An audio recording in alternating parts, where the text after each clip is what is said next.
ይሄ ሁሉ ቆሻሻ ነበረ እንዴ? ሳላቀው የተጠራቀመ ነው። የኔን መጉደል አሁን ገና ወካዳ። ስትጠፊ ብዙ ቆሻሻ ጥለሽ እንደሄድሽ ነው የገባኝ።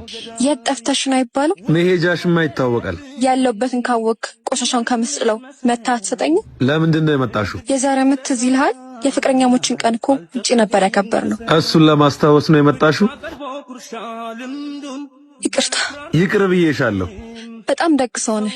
መጥፎ ነገሮች ሲደራረቡብህ ደግነትህን እንዳትተው። እኔ መልካም ስለሆንኩ ዓለም ለኔ ጥሩ ትሁን ብሎ ማሰብ ሳር ስለሆንኩ ከብቶች አይርገጡኝ እንደማለት ነው። ደግ መሆን ክፉን ባያርቅም ክፉ ግን አያደርግም። ወደ ቤት እንግባ አይደል? የቀረሽ ነገር ያለ አይመስለኝም። ይቅር ብዬሻለሁ ማለት አብረን እንኖራለን ማለት አይደለም። ጥፋትሽን ስላወቅኩ አልወቅስሽም ማለቴ እንጂ ባንቺ ላይ ያለኝን ቅያሜዎች በሙሉ አንስቼዋለሁ። ባንቺ ላይ ያለኝን እምነቶች አጥቻለሁ። እኔና አንቺ ነበሩ እንጂ አሉ አንባልም። በቃ ሂጂ። ልቤ ቆራጡ ዘበት ነው አንቺ መለማመጡ